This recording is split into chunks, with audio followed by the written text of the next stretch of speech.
Je m'appelle Courtney Sullivan. J'ai 41 ans, je suis ingénieur en logiciel et je vis à Philadelphie. J'ai toujours été la personne fiable de ma famille, la sœur qui est toujours présente, qui paie les factures, qui ne se plaint jamais. Ma sœur cadette, Lorraine, a toujours été celle à qui tout est servi sur un plateau d'argent. Lors de notre dîner de fin d'année en famille, mes parents m'ont regardé droit dans les yeux et m'ont dit « Commande quelque chose de pas cher pour ta fille. On ne paie pas pour elle ce soir. » Le serveur, le même homme qui me saluait chaleureusement depuis 3 ans parce que je suis une habituée du Capitol Grill, s'est précipité vers nous avant même que nous soyons installés. Il a souri vivement et a dit « Bonsoir, mademoiselle Sullivan. C'est un plaisir de vous revoir. Prendrez-vous votre table habituelle ce soir ?» Puis, il m'a tendu le menu VIP Premium en premier, juste devant tout le monde. Mes parents se sont figés une seconde, les yeux écarquillés. Lorraine a froncé les sourcils, comme si elle essayait de comprendre pourquoi le personnel me connaissait si bien et me traitait comme quelqu'un d'important. Ma fille Olivia était assise là, silencieuse, fixant le menu qu'elle n'avait pas le droit de toucher, tandis que les 3 enfants de ma sœur s'apprêtaient à commander les plateaux de fruits de mer les plus chers de la carte, avec des cierges magiques sur leur dessert. J'ai regardé le petit visage d'Olivia et j'ai senti quelque chose en moi finalement céder. Si vous avez déjà été celui qui donne toujours sans jamais rien recevoir en retour, ou si vous avez déjà vu votre propre enfant être traité comme s'il n'avait pas d'importance, laissez un commentaire ci-dessous et partagez votre histoire. Je les lis absolument tous. Et si vous voulez plus d'histoires de famille réelles comme celle-ci, mettez un like et abonnez-vous pour ne pas manquer la prochaine. Revenons à la façon dont tout a commencé. En grandissant, j'ai toujours été l'enfant qui suivait les règles. J'ai étudié dur, j'ai eu d'excellentes notes et j'ai cumulé 2 petits boulots au lycée juste pour économiser pour l'université. Ma sœur Lorraine, de 3 ans ma cadette, vivait selon un tout autre ensemble d'attentes. À 16 ans, elle a encastré le SUV tout neuf de papa dans un arbre. Au lieu d'être punie, elle a eu une voiture de remplacement, un modèle plus récent et plus cher, en quelques jours. Maman et papa m'ont dit que je devrais être reconnaissante d'avoir une vieille berline fiable qui fonctionnait encore. Lorraine a abandonné l'université au milieu de sa 3e année pour se trouver. Mes parents lui ont financé un voyage de 6 mois en Europe, avec argent de poche et billets d'avion inclus. J'ai terminé mon diplôme d'ingénieur en 4 ans, en le payant avec des bourses et des gardes de nuit dans un centre de support technique. Je leur ai envoyé une invitation pour ma cérémonie de remise des diplômes. Ils étaient déjà à Barcelone pour rendre visite à Lorraine et ont dit qu'ils ne pouvaient pas venir. J'ai traversé la scène seule, souriant pour la caméra, tandis que mon siège dans le public restait vide. Après l'université, j'ai décroché un bon poste à Philadelphie. Lorraine est retournée vivre chez nos parents, a travaillé à temps partiel dans une boutique et a dépensé la majeure partie de son salaire en vêtements et en journées au spa. Chaque fois qu'elle était à court d'argent, maman et papa couvraient la différence. J'ai commencé à aider aussi. Quand le toit de papa a dû être remplacé après une grosse tempête, je leur ai viré la somme totale. $8 000, sans qu'on me le demande. Quand la voiture de Lorraine a été saisie, je lui ai acheté un nouveau SUV pour qu'elle puisse aller travailler. Quand elle a eu son premier bébé, j'ai payé la compte pour une maison plus grande. Je n'ai jamais demandé un centime en retour. Ils n'ont jamais proposé. Je notais tout dans un tableur, juste pour mes propres archives. Les impôts fonciers quand l'entreprise de papa a ralenti. La dette de carte de crédit quand maman a voulu une nouvelle cuisine. Les mensualités de la voiture de Lorraine quand elle était entre 2 emplois, des soins dentaires d'urgence, un acompte de dernière minute pour une croisière pour l'anniversaire de maman et papa, même les frais de l'école maternelle privée des enfants. Tout cela s'accumulait discrètement, mois après mois. Je n'ai jamais dit à personne combien je gagnais. À 32 ans, mon salaire a dépassé les 6 chiffres, mais je l'ai gardé pour moi. Je ne voulais pas en faire toute une histoire. Je savais que même si je le leur disais, cela ne changerait pas la façon dont ils me voyaient. Je serais toujours la fille fiable sur qui on pouvait compter, pas la femme accomplie qui avait bâti sa propre vie. J'ai rencontré Ryan il y a 10 ans lors d'une conférence technologique à San Francisco. Nous avons commencé à discuter pendant une pause café et il m'a demandé ce que je faisais dans la vie. Quand j'ai mentionné mon travail, il a haussé un sourcil et a dit « C'est impressionnant ». Quelques mois plus tard, nous sortions ensemble et il a commencé à remarquer à quel point je donnais à ma famille. Un soir, alors que je venais de transférer quelques milliers de dollars à Lorraine, il a passé son bras autour de moi et m'a dit doucement « Courtney, tu n'as pas à porter tout le monde sur tes épaules. Tu as le droit de dire non parfois. » J'ai souri et lui ai dit que tout allait bien. La famille, c'est la famille. Il n'a jamais insisté, mais je pouvais voir l'inquiétude dans ses yeux chaque fois que j'ouvrais mon application bancaire. Je me disais que c'était normal. J'étais la stable. J'avais le bon travail, le revenu régulier. Maman et papa vieillissaient, et Lorraine avait 3 enfants à élever. Je pensais que je faisais ce qu'il fallait en intervenant. Je pensais que c'est ce que font les sœurs, ce que font les filles. J'ai continué à le faire pendant des années, jusqu'à ce qu'Olivia grandisse et commence à voir la différence par elle-même. Olivia a toujours été une enfant calme et réfléchie. Elle lit des livres bien au-dessus de son niveau scolaire, pose des questions qui me font m'arrêter et réfléchir, et remarque des choses que la plupart des enfants de son âge manquent. Le printemps dernier, elle a remporté la première place au concours de sciences de l'école avec un projet sur l'énergie solaire. Elle est rentrée à la maison rayonnante, tenant le trophée brillant à 2 mains. Je l'ai serré si fort dans mes bras qu'elle a ri et m'a dit d'arrêter de la presser. Nous sommes allés directement chez mes parents pour qu'elle puisse leur montrer. Maman a ouvert la porte, a jeté un coup d'œil au trophée et a dit « C'est bien, ma chérie ». Puis elle s'est tournée vers le fils de Lorraine, Mason, qui se tenait derrière elle, et s'est lancée dans une histoire sur la façon dont il venait de gagner le championnat de football de la ville. Papa s'est joint à elle, se vantant des buts de Mason et de la façon dont l'entraîneur l'avait appelé la star de l'équipe. Olivia se tenait là, tenant toujours le trophée, son sourire s'effaçant lentement. J'ai vu ses yeux se baisser vers le sol et mon estomac s'est noué. Quelques mois plus tard, Olivia a eu son premier récital de violon. Elle avait pratiqué tous les jours après l'école pendant 3 mois. Ryan et moi étions assis au premier rang, enregistrant avec nos téléphones, fiers comme tout. Quand j'ai regardé le public, les sièges que j'avais réservés pour maman et papa étaient vides. Je leur ai envoyé un texto, pensant qu'ils étaient peut-être en retard. Pas de réponse. Le récital s'est terminé et Olivia est sortie de scène en les cherchant du regard. Elle m'a demandé doucement, où sont mamie et papy? Je lui ai dit qu'ils devaient être coincés dans les embouteillages. Elle a hoché la tête, mais j'ai vu qu'elle ne le croyait pas. Le week-end suivant, nous sommes allés au match de baseball de Mason. Maman et papa étaient là tôt, applaudissant depuis les gradins, apportant des collations pour toute l'équipe. Ils ont posté des photos sur Facebook avec des légendes comme « Notre petit champion ». Olivia a vu les publications. Elle n'a rien dit, mais elle a arrêté de pratiquer le violon pendant un certain temps. Pour son 11e anniversaire, nous avons organisé une petite fête à la maison. Olivia a soufflé les bougies d'un gâteau au chocolat qu'elle m'avait aidé à préparer. Ryan lui a offert un nouvel archet de violon qu'elle désirait. Le lendemain, nous avons rendu visite à mes parents. Olivia a apporté un dessin qu'elle avait fait de toute la famille. Maman a ouvert la carte, a souri et a dit « Très jolie, ma puce ». Puis elle a tendu à Logan une énorme boîte emballée dans du papier vif, une nouvelle tablette qu'il avait demandée. Olivia a regardé la boîte, puis moi. Je pouvais voir la question dans ses yeux. Quelques semaines plus tard, elle me l'a demandé sans détour alors que nous rentrions de l'école en voiture. Maman, pourquoi mamie et papy aiment Mason, Harper et Logan plus que moi?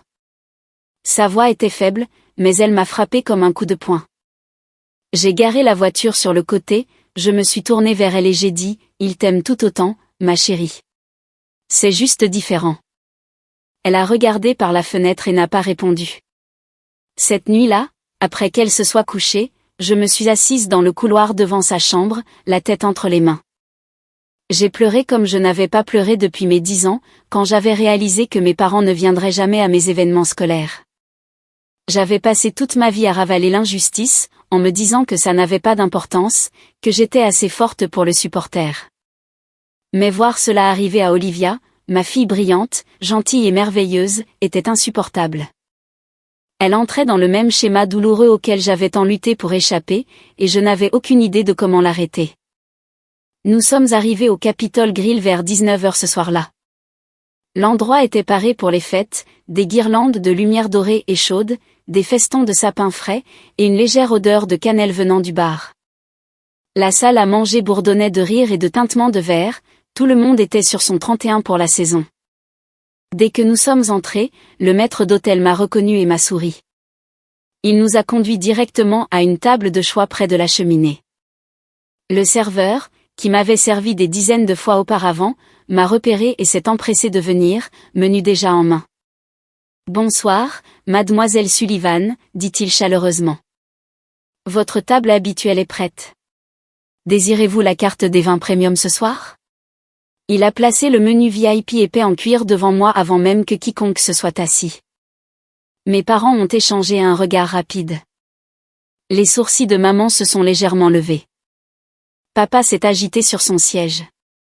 Lorraine a fixé le menu dans ma main comme si elle n'en avait jamais vu de pareil. Je pouvais sentir leur confusion, mais je n'ai rien dit.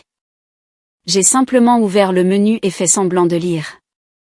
Nous avons commandé des boissons. Le serveur est revenu pour la nourriture. C'est alors que papa s'est raclé la gorge et m'a regardé droit dans les yeux. Courtenay, assure-toi qu'Olivia commande quelque chose de pas cher. On ne paie pas pour elle ce soir. Sa voix était désinvolte, comme s'il me demandait de passer le sel. J'ai senti l'air se glacer. Les petites mains d'Olivia se sont figées sur le bord de son menu pour enfants. Elle n'a pas levé les yeux. Le serveur a hésité, puis s'est tourné vers Lorraine. Elle a souri vivement et a débité les commandes pour ses 3 enfants. Mason voulait la queue de homard avec du beurre clarifié. Harper a demandé les pinces de crabe royal. Logan a choisi le surf and turf, avec un filet mignon saignant. Chaque plat coûte plus que le budget d'épicerie hebdomadaire de la plupart des gens, a ajouté Lorraine. Et apportez les cierges magiques pour leur dessert, s'il vous plaît. Le serveur a hoché la tête et s'est retourné vers moi. J'ai jeté un coup d'œil à Olivia. Elle fixait ses genoux, les épaules voûtées. J'ai dégluti difficilement et j'ai dit, elle prendra le poulet grillé du menu enfant. Il l'a noté. Maman a souri d'un air approbateur. Papa a tapé dans le dos de Mason et a dit, c'est mon champion, il prend encore le homard. Lorraine a ri et a ébouriffé les cheveux de Harper. La nourriture est arrivée par vagues. D'abord les entrées, des huîtres pour les adultes, un cocktail de crevettes pour les enfants. Puis les plats principaux. La queue de homard de Mason brillait sous la lumière tamisée. Harper cassait ses pinces de crabe avec un claquement sonore, trempant la chair dans du beurre fondu. Logan coupait son steak, souriant alors que le jus coulait dans son assiette. Leurs desserts sont arrivés en dernier. 3 assiettes avec un fondant au chocolat, une crème brûlée et un assortiment de cheesecake, chacune couronnée d'un cierge magique projetant de minuscules feux d'artifice dans les airs. Tout le restaurant s'est retourné pour regarder. Les gens ont applaudi. Les téléphones sont sortis pour prendre des photos. Le poulet grillé d'Olivia est arrivé sur une assiette blanche unie avec une poignée de frites. Elle le picorait lentement, sans jamais lever les yeux. Je la regardais pousser la nourriture dans son assiette, ses épaules plus menues que jamais. De l'autre côté de la table, mes parents rayonnaient en regardant les enfants de Lorraine. Maman s'est penchée pour essuyer du beurre sur le menton de Harper. Papa a dit à Mason à quel point il était fier de ses excellentes notes. Lorraine a posé pour des photos avec les cierges magiques, riant comme si c'était la meilleure soirée de sa vie. J'ai regardé ma fille silencieuse et brillante qui ne se plaignait jamais, et j'ai senti une clarté vive et brûlante s'installer dans ma poitrine. Toutes ces années, je m'étais dit que mon succès ne comptait pas pour eux. Je m'étais convaincue qu'être celle qui payait les factures suffisait. Mais à ce moment-là, en regardant Olivia se recroqueviller sous leur indifférence pendant qu'ils célébraient les enfants de quelqu'un d'autre, j'ai enfin compris la vérité. Peu importe combien je gagnais, peu importe combien de fois le personnel de ce restaurant me saluait par mon nom, à leurs yeux, je serais toujours la fille sur qui on pouvait compter pour régler l'addition. Rien de plus. Je me suis levée de table lentement, mes jambes stables même si mon cœur battait la chamade. Olivia a levé les yeux vers moi, ses grands yeux incertains. Je lui ai fait un petit signe de tête rassurant et j'ai dit doucement, « Viens, ma chérie. On s'en va. » Elle a glissé de sa chaise sans un mot, serrant son petit sac à main, les épaules voûtées comme si elle essayait de se faire toute petite. Nous avons traversé le restaurant, dépassant les lumières de Noël dorées et le son des autres familles riant devant leur dessert.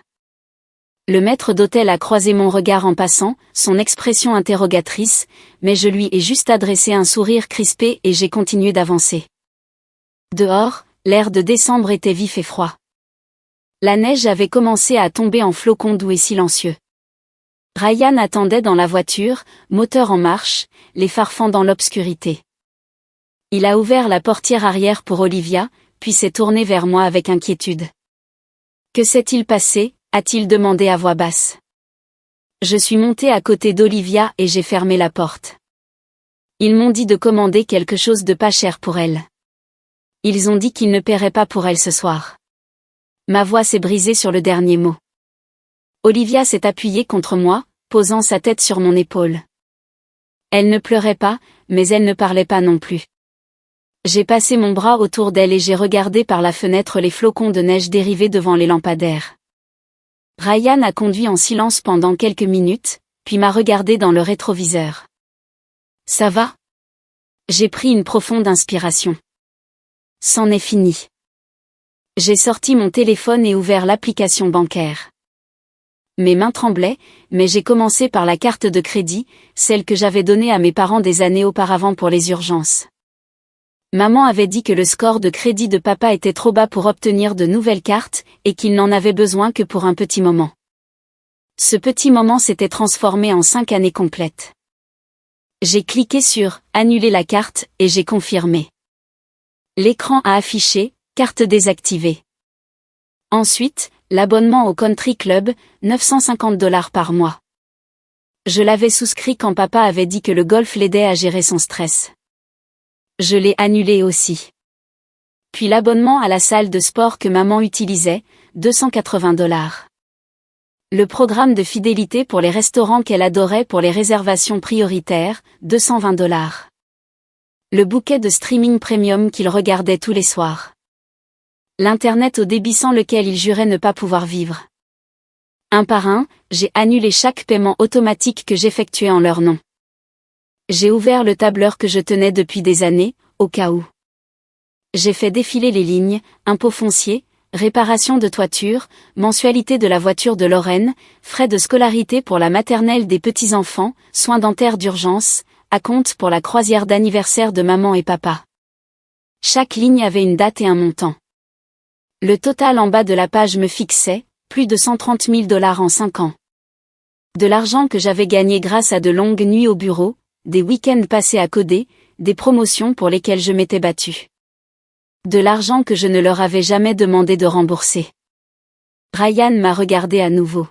« Tu le fais vraiment ?»« Je dois le faire, ai-je dit. » Ils ont dit qu'ils ne paieraient pas pour Olivia ce soir, alors ils peuvent payer pour eux-mêmes à partir de maintenant. Nous sommes arrivés dans notre allée. Olivia s'était endormie contre moi. Ryan l'a portée à l'intérieur pendant que je suis restée un instant dans la voiture, fixant l'écran.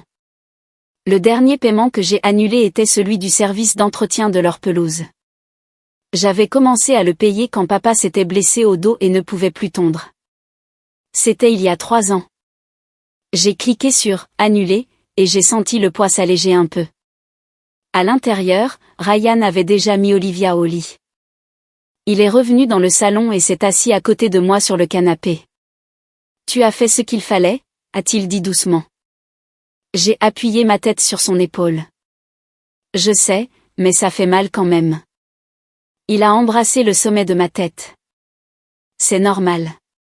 C'est comme ça qu'on sait que c'est réel. » J'ai fermé les yeux et j'ai laissé le silence s'installer.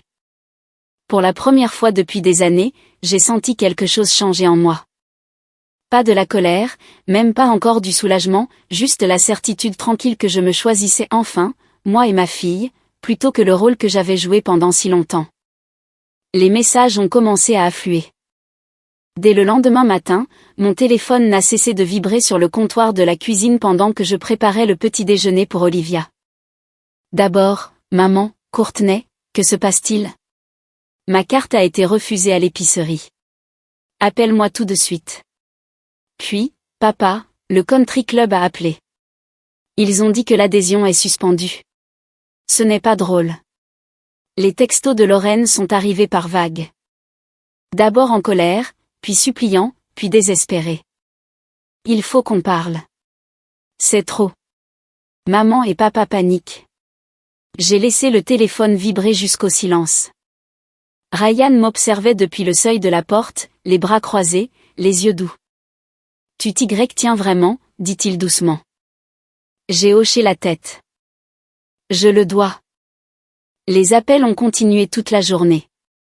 Maman a laissé des messages vocaux qui commençaient sèchement et se terminaient en larmes. Les messages de papa sont devenus plus courts, plus frustrés. Lorraine a essayé différents numéros quand je ne répondais pas, chaque message plus doux que le précédent. Le soir, son ton avait complètement changé. Le dernier message disait « Je suis désolée. Peut-on se voir demain? Juste toi et moi, s'il te plaît. » J'ai accepté de la rencontrer dans un petit café près de mon bureau le lendemain après-midi. J'ai apporté le dossier que je gardais depuis des années, épais de relevés bancaires, de reçus et du tableur qui totalisait chaque dollar que j'avais envoyé. Les pages étaient usées à force d'être manipulées. Lorraine était déjà là quand je suis arrivée. Elle était assise à une table d'angle, les mains enroulées autour d'un gobelet en carton, les yeux rouges et gonflés. Elle n'a pas souri quand je me suis assise. Elle semblait juste petite et fatiguée. Merci d'être venue, dit-elle d'une voix tremblante. J'ai posé le dossier sur la table et l'ai ouvert sans un mot. Tu voulais parler, alors parlons. Elle a fixé les pages un long moment. Je sais que tu es contrariée à cause du dîner, mais annulez tout. Maman et papa sont en train de perdre la tête. Ils ne peuvent même plus faire une réservation dans leur restaurant préféré. Les amis de golf de papa posent des questions. C'est humiliant pour eux. Je n'ai pas répondu tout de suite. J'ai juste fait glisser le résumé du tableur vers elle. Le total en bas de la page l'affichait, 130 000 $ en 5 ans. Le visage de Lorraine est devenu blême. Elle a feuilleté les pages lentement. Impôts fonciers, réparation de toiture, mensualité de la voiture de Lorraine, frais de scolarité pour les petits-enfants, soins dentaires d'urgence, acompte pour la croisière. Chaque ligne avait une date et un montant. Elle a levé les yeux vers moi, les yeux écarquillés. Je ne réalisais pas que c'était autant. J'ai gardé une voix égale. Vous n'avez jamais demandé. Elle a dégluti difficilement. Je pensais que c'était juste des petites choses. Maman a toujours dit que tu étais contente d'aider. Je l'étais, ai-je dit, jusqu'à ce que je ne le sois plus. Les mains de Lorraine tremblaient en fermant le dossier. Courtney, je suis désolée. Je ne voulais pas que ça en arrive là. C'est juste que... Je n'y ai jamais pensé de ton point de vue. Tu as toujours été la forte. On a tous supposé que tu pouvais gérer. Je me suis adossée à ma chaise. C'est ça le problème. Vous avez supposé. Vous n'avez jamais demandé si je voulais continuer à gérer. Elle a essuyé ses yeux rapidement. Tu as toujours été traité comme le plan de secours. Je le vois maintenant. J'ai été égoïste. Maman et papa ont été égoïstes. Nous l'avons tous été. Je l'ai regardé un long moment. La colère que j'avais portée pendant des années s'était transformée en quelque chose de plus calme. Pas du pardon, mais de l'épuisement. Je ne demande pas le remboursement de l'argent, ai-je dit. Je veux juste qu'on me laisse tranquille. Plus d'appels, plus de textos, plus d'urgence que seul moi peux régler. Lorraine a hoché la tête lentement. Je comprends. Je me suis levée. J'espère que oui. Je suis sortie du café sans me retourner. L'air froid de décembre semblait plus pur que depuis des années. Je suis montée dans ma voiture et j'ai conduit jusqu'à la maison, vers ma fille et mon mari, sachant que j'avais enfin tracé la limite que j'aurais dû tracer il y a bien longtemps. J'ai bloqué leur numéro le soir même. D'abord maman, puis papa, puis Lorraine. Mon téléphone est devenu silencieux pour la première fois depuis des années. Le silence semblait étrange, presque lourd, mais je ne suis pas revenue sur ma décision. Les semaines suivantes ont été un flot de notifications des services que j'avais annulés. Le country club a envoyé une lettre à papa expliquant que son adhésion avait été résiliée pour non-paiement. La salle de sport a envoyé un email à maman pour l'informer que sa carte d'accès avait été désactivée. Le programme de fidélité des restaurants a envoyé une facture finale pour le solde impayé. Le fournisseur d'accès à Internet a programmé un technicien pour déconnecter la ligne. Chaque message arrivait comme un petit écho de la décision que j'avais prise. Maman et papa vivaient au-dessus de leurs moyens depuis plus longtemps qu'ils ne l'admettaient. J'avais commencé à couvrir leur mensualité de prêt immobilier 2 ans plus tôt, quand papa avait perdu son emploi pendant 6 mois. Ils avaient promis que c'était temporaire, qu'ils reprendraient le relais une fois qu'il aurait trouvé du travail. Ils ne l'ont jamais fait. La maison, une grande demeure coloniale en banlieue avec un porche enveloppant et un sous-sol aménagé, avait été leur fierté. Maintenant, la banque leur a envoyé un avis de défaut de paiement. L'hypothèque avait 3 mois de retard. Ils avaient 30 jours pour rattraper leur retard ou risquer la saisie immobilière. Je l'ai appris par une amie commune qui leur parlait encore. Maman avait pleuré au téléphone avec elle. Papa avait arrêté de jouer au golf. Il vendait la maison. L'annonce immobilière est apparue en ligne. 4 chambres, 3 salles de bain, cuisine rénovée, prix de vente inférieur à ce qu'ils espéraient. J'ai fait défiler les photos, le salon où j'avais passé les matins de Noël, le jardin où Olivia avait appris à faire du vélo, et je n'ai rien ressenti. Pas de colère, pas de tristesse, juste la prise de conscience silencieuse que c'était fini. La situation de Lorraine était différente. Elle avait toujours compté sur maman et papa pour les extras, les cadeaux d'anniversaire des enfants, les fournitures scolaires, les week-ends. Sans cette aide, elle a dû étirer son salaire à temps partiel de la boutique pour tout couvrir. Elle a commencé à faire des heures supplémentaires, prenant des quarts de soir dans un 2e magasin. Elle a vendu la télévision supplémentaire du salon, la salle à manger qu'ils n'utilisaient jamais, même les vieux jouets des enfants sur Facebook Marketplace. La maison semblait plus vide chaque fois que j'en entendais parler par cette même amie commune. Elle m'a envoyé un dernier texto depuis un autre numéro, « S'il te plaît, Courtney, on a du mal. Tu manques aux enfants. » Je l'ai lu, puis je l'ai supprimé sans répondre. J'ai bloqué ce numéro aussi. La culpabilité est venue par vagues au début. Je me réveillais au milieu de la nuit en me demandant si j'étais allée trop loin. Je pensais à la voix de maman quand elle m'appelait, ma fille fiable, au sourire fier de papa quand je payais les impôts fonciers.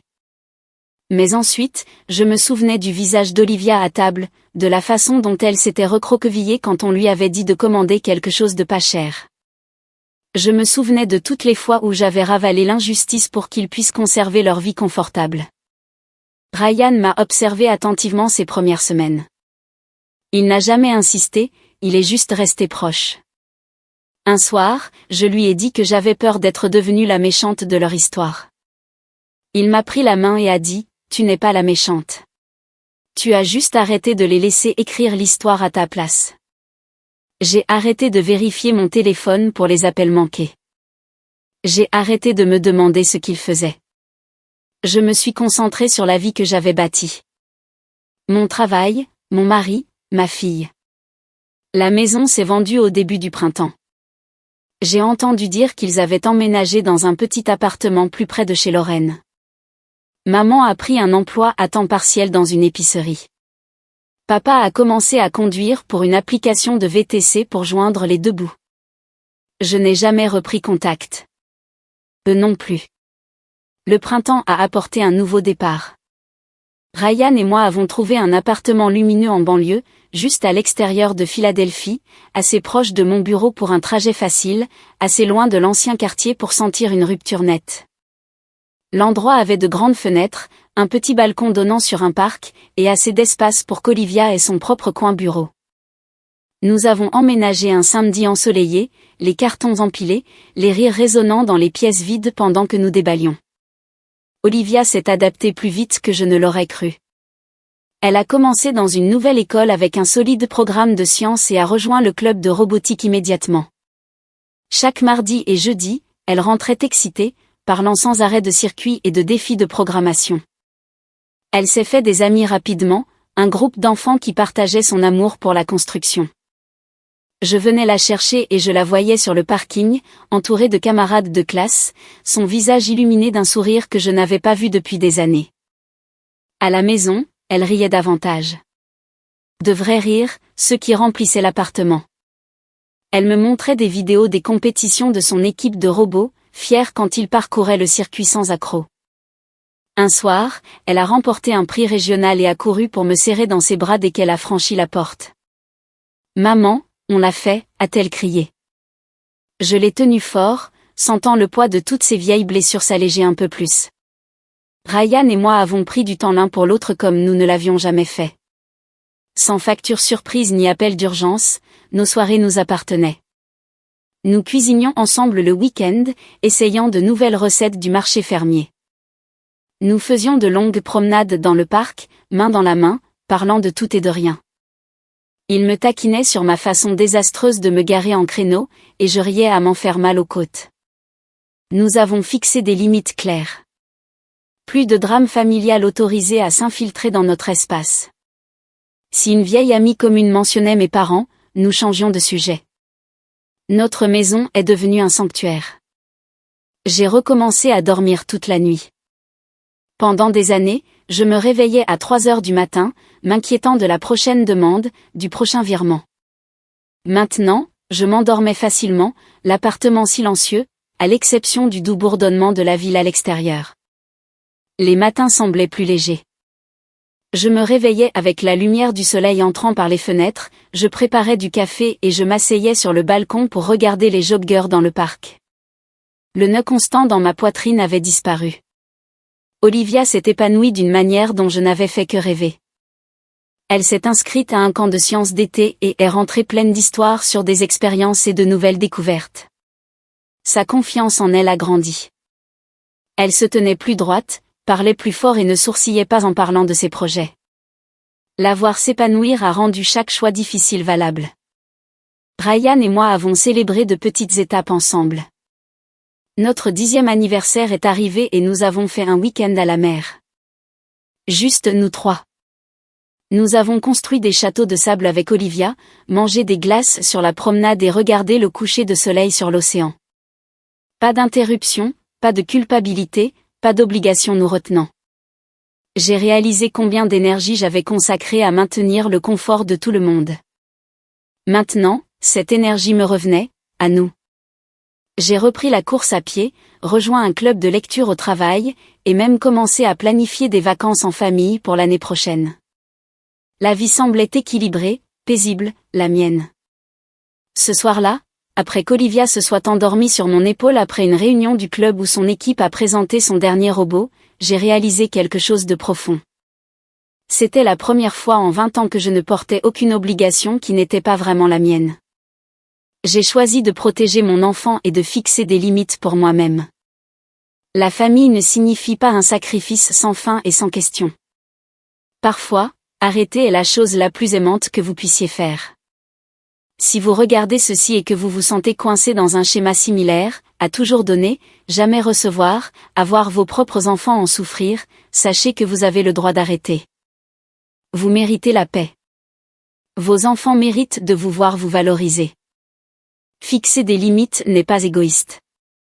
C'est le fondement d'une vie plus saine. Merci d'avoir écouté mon histoire.